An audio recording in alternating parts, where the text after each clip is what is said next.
ada lagi politisasi agama, jangan ada lagi polarisasi sosial. Demokrasi kita harus semakin dewasa, konsolidasi nasional harus diperkuat.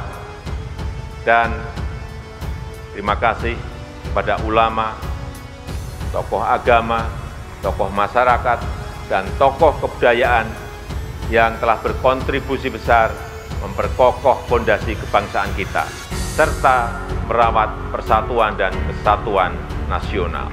Pancasila sudah final sebagai falsafah, sebagai ideologi, sebagai sumber hukum kita, itu final. Bhinneka Tunggal Ika, NKRI, Undang-Undang Dasar 45 itu final. Nah, ketika kita berpolitik, maka acuannya ke sini. Warna-warna kultural, warna-warna sosiologis. Karena mayoritas muslim, ada unsur-unsur sosiologis kemuslimannya. Identitas itu suatu realitas yang tidak boleh mempolitisasi, itu ya. Tapi melihat sebagai satu realitas itu ada. Sekarang bagaimana demokrasi bisa bertumbuh di beragamnya identitas, di bangsa yang plural. Dan Indonesia sudah punya pengalaman, kita kan sudah selalu melakukan. Kami melakukan persiapan dari awal ini karena berdasarkan pada pengalaman-pengalaman pemilu sebelumnya, banyak sekali pelanggaran-pelanggaran yang akan terjadi, dan itu menjadi kerepotan nanti kalau kita tidak siap untuk menghadapi pelanggaran tersebut. Nah, inilah yang kami selalu menjaga agar pada pemilu-pemilu yang akan datang tidak terlalu mendominasi dengan aktivitas seperti itu. Nah,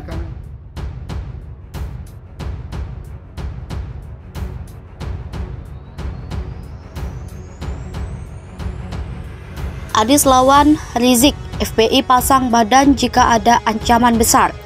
Politisi senior Zulfa Lindan belak-belakan mengungkap nasib Front Pembela Islam dan Hizbut Tahrir Indonesia jika Anies Baswedan terpilih menjadi Presiden Republik Indonesia periode 2024 sampai 2029 mendatang. Zulfan menyebut bahwa Front Pembela Islam dan Hizbut Tahrir Indonesia akan menuntut Anies untuk merehabilitasi organisasinya yang sudah dibubarkan oleh pemerintahan Presiden Joko Widodo. Apalagi, kata dia, Anies dikenal dekat dengan kelompok Islam garis kanan tersebut.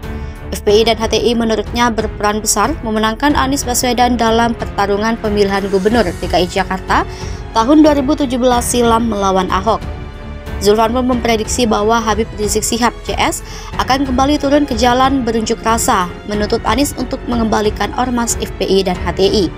Zulfan mengingatkan Anies dan koalisi perubahan yang terdiri dari Partai Nasdem, PKS, dan Demokrat agar membahas matang-matang persoalan FPI dan HTI ini. Ia menyebut kelompok Habib Rizik Syihab CS ini tak bisa dianggap remeh. Sebelumnya, Nasdem memberikan garansi kepada publik jika Anies terpilih menjadi Presiden FPI dan HTI tetap terlarang. Hal itu diungkapkan oleh Wakil Sekretaris Jenderal Partai Nasdem Hermawi Taslim dalam acara Adu Perspektif Detik.com Senin 16 Januari lalu. Faktor historis jadi alasan Nasdem lebih nyaman dengan Golkar ketimbang Demokrat PKS. Ketum Nasdem Surya Paloh bertemu Ketum Golkar Airlangga Hartarto di markas Golkar Rabu 1 Februari. Paloh mengakui Golkar sebagai parpol prioritas dalam menjalin komunikasi politik, bahkan dibandingkan Demokrat dan PKS dalam koalisi perubahan. Peneliti BRIN Wasisto Raharjo Jati menilai wajar jika Nasdem merasa lebih nyaman dan memprioritaskan Golkar. Terlebih, Surya Paloh bukan orang baru bagi Golkar. Wasisto menilai bisa saja nanti pada akhirnya antara Nasdem dan Golkar berada dalam satu koalisi di pemilu 2024. Menurut dia, memilih cawapres Anies Baswedan bukan hal yang mudah untuk koalisi perubahan. Wasis menambahkan Nasdem lebih terlihat memiliki kedekatan secara histori dengan Golkar ketimbang dengan Demokrat dan PKS. Sehingga, kata dia, sebuah kemungkinan bisa terjadi jelang pendaftaran capres-cawapres, termasuk berubahnya haluan partai-partai. Diberitakan sebelumnya, Surya Paloh mengatakan pertemuan dengan Airlangga adalah hal yang lebih prioritas ketimbang bertemu partai-partai di koalisi perubahan. Pertemuan ini juga menjadi kunjungan pertama kalinya Surya Paloh ke kantor partai lain. Setelah sebelumnya pertemuan politik Surya Paloh dilakukan di Nasdem Tower. Surya Paloh menjelaskan alasan tidak mendatangi partai-partai koalisi perubahan karena belum ada kesepakatan dengan partai-partai tersebut. Surya Paloh juga tidak menolak kemungkinan partainya bergabung dengan KIB. Surya mengaku hubungan emosional dengan Golkar tidak akan pernah bisa hilang. Ia bahkan tidak bermasalah jika disebut sebagai alumni Partai Beringin tersebut. Surya hadir bersama Sekretaris Jenderal Partai Nasdem Johnny G. Plate, Bendahara Umum Ahmad Syaroni, Ketua DPP Sugeng Suparwoto, Wakil Ketua DPR RI Rahmat Gobel, dan Ketua Badan Pemenangan Pemilu Prananda Paloh.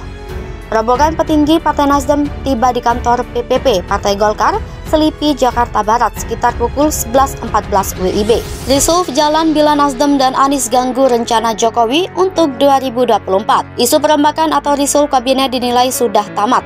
Faktanya, Rabu 1 Februari 2023, Presiden Jokowi melakukan aktivitas seperti biasa. Dia tidak melantik seseorang atau tokoh yang ada di Istana Negara sebagai menteri baru atau merotasi para pembantunya. Direktur Eksekutif Kajian Politik Nasional Adib Miftahul meyakini Jokowi tidak akan merombak kabinet dalam waktu dekat. Apalagi Jokowi dan Ketua Umum Partai Nasdem Surya Paloh sudah bertemu. Menurut Adib, isu reshuffle berhembus dari sejumlah parpol seiring dideklarasikannya Anies Baswedan maju sebagai calon presiden untuk Pilpres 2024 oleh Nasdem. Namun ternyata Jokowi bergeming.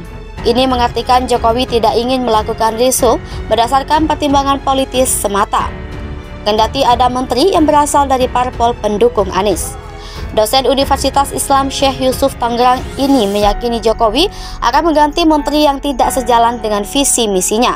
Sebagai ganti, Jokowi akan harus memasukkan orang yang profesional.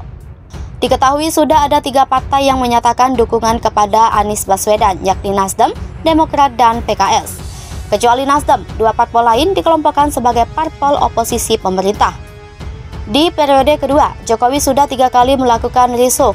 Pada Rabu 23 Desember 2020, Jokowi mengganti 3 menteri. Menteri Kesehatan Terawan Agus Putranto diganti Budi Gunadi Sadikin, Tri Risma Harini menggantikan Juliari Batubara sebagai Menteri Sosial, dan Yakut Khalil Kaumas menjadi Menteri Agama menggantikan Fahrul Razi. Rabu 28 April 2021, Jokowi kembali mengganti 2 menteri. Jokowi menunjuk Nadiem Makarim yang sebelumnya menjadi Mendikbud menjadi Mendikbudristek dan mengangkat Laksana Tri Handoko diangkat sebagai Kepala BRIN dan Bahlil Lahadalia menjadi Menteri Investasi dan Kepala BKPM. Pada Rabu 15 Juni 2022, Jokowi mengumumkan perubahan susunan kementeriannya. Ketum PAN Zulkifli Hasan menjadi Menteri Perdagangan, menggantikan Muhammad Lutfi. Haji Jahjanto menjadi Menteri Agraria dan Tata Ruang atau Kepala Badan Pertahanan Nasional, menggantikan Sofyan Jalil. Raja Juli Antoni menjadi Wakil Menteri Agraria dan Tata Ruang atau Wakil Kepala Badan Pertahanan Nasional, menggantikan Surya Chandra. John Wempi Wetipo menjadi Wakil Menteri Dalam Negeri dan Afrian Syahnur sebagai Wakil Menteri Ketenagakerjaan.